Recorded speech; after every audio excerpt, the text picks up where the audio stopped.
Assalamualaikum warahmatullahi wabarakatuh. Apa kabar anak-anak? Semoga senantiasa sehat dan selalu dalam lindungan Allah Subhanahu wa taala. Mengawali semuanya, marilah kita berdoa sesuai dengan keinginan kita masing-masing.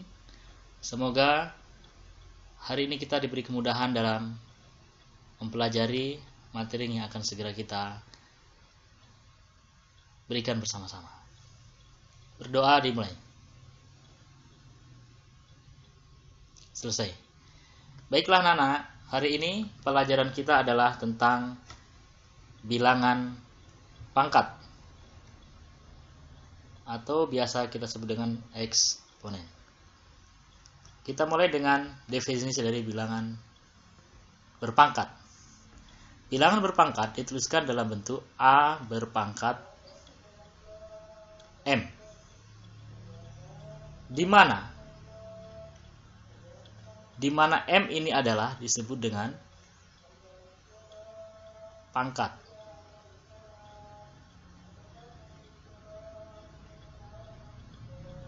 Sedangkan A ini disebut dengan bilangan pokok. A ini disebut dengan bilangan pokok.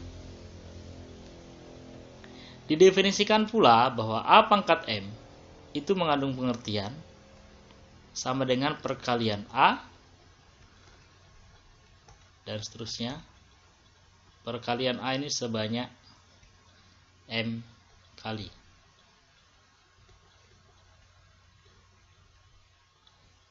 Sebanyak M. Contoh, jika kita punya 2 berpangkat 5, ini mengandung pengertian adalah perkalian 2 dikali 2 dikali 2 dikali 2. Sudah berapa anak? 1, 2, 3, 4. Ya, perkalian 2 sebanyak 5 kali. Seperti itu ya. Jadi 2 ini adalah bilangan pokok, sementara 5 adalah pangkatnya. Jadi pangkat ini menentukan berapa kali bilangan pokok ini dikalikan. Nah, itu adalah definisi dari bilangan berpangkat. Nah, dari definisi tersebut, maka lahirlah beberapa sifat dari bilangan berpangkat. Sifat yang pertama,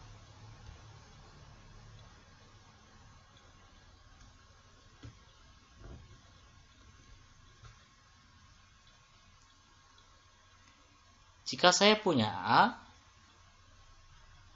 berpangkat M dikalikan dengan A berpangkat N, ini kan berarti perkalian A sebanyak M kali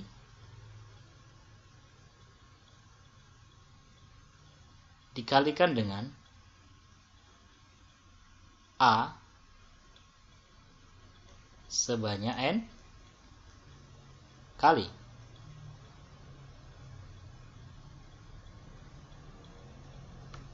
Ini tidak lain adalah A berpangkat M ditambah N.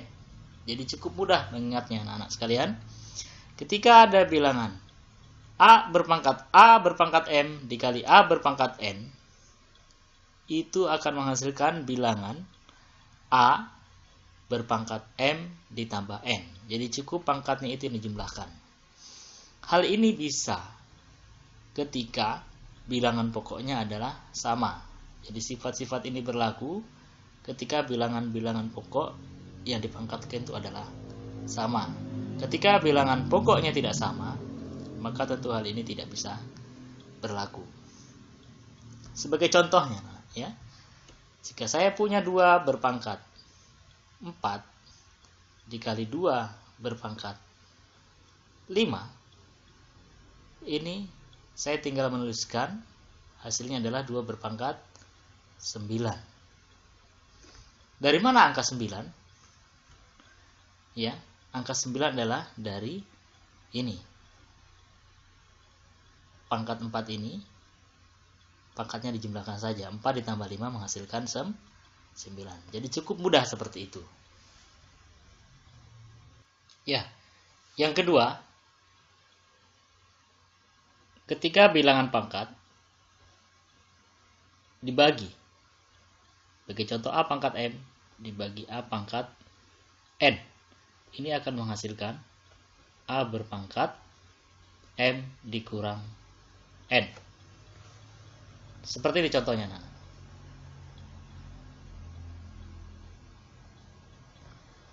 ketika saya punya 4 berpangkat 3 dibagi dengan 4 berpangkat 2, ini sama dengan 4 pangkat 3 sesuai dengan definisi bilangan berpangkat.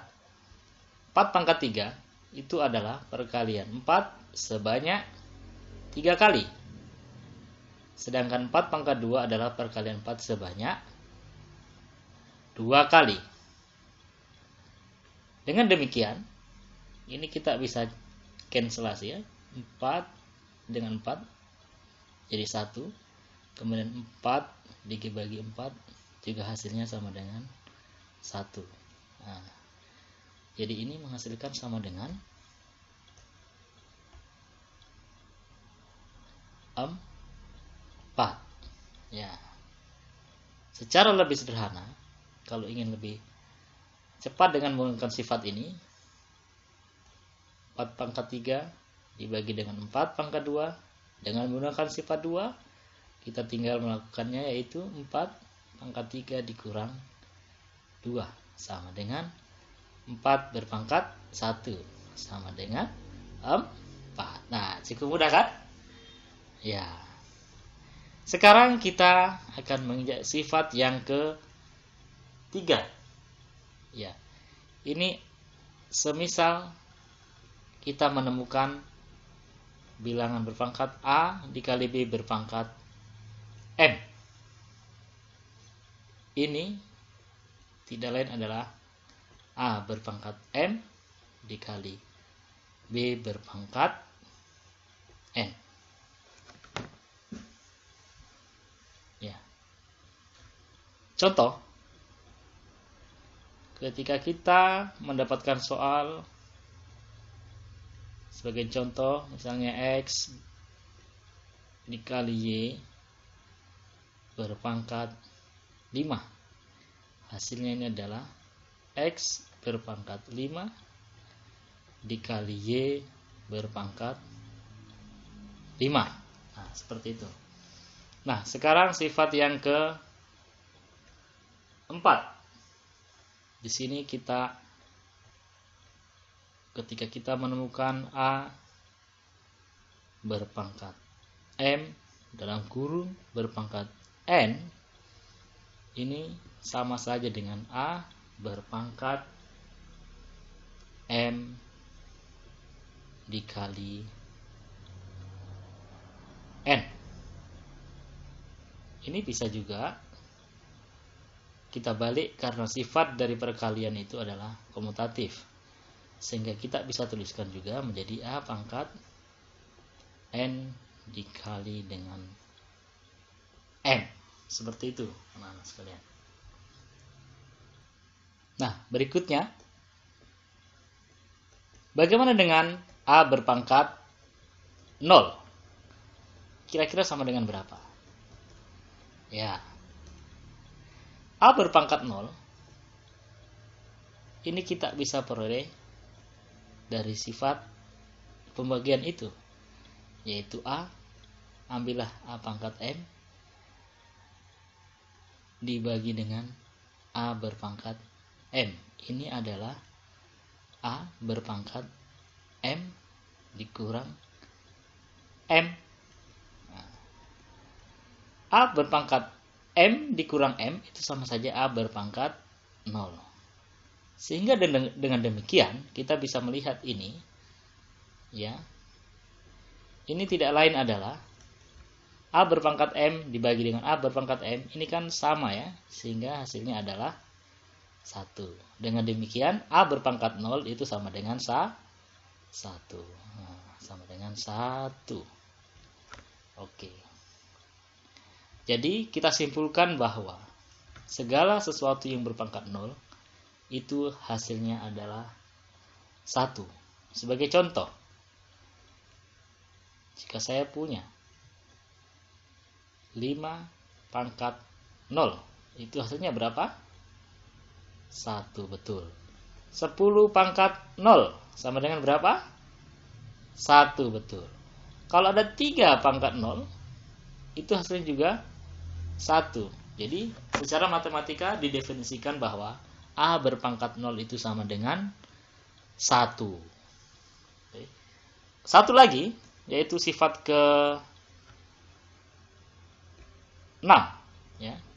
Ini terkait dengan pangkat yang tidak bulat, yaitu pangkat pecahan.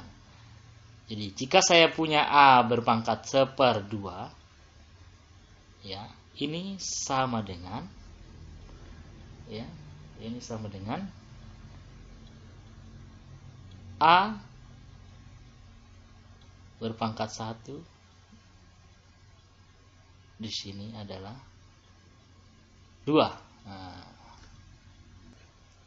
jadi sebagai contoh, jika saya punya A berpangkat 3/4, ini tidak lain adalah A berpangkat 3 akar dari 4. Nah, seperti itu. Nah, yang terakhir adalah sifat ke-7, ya. Sifat ke-7.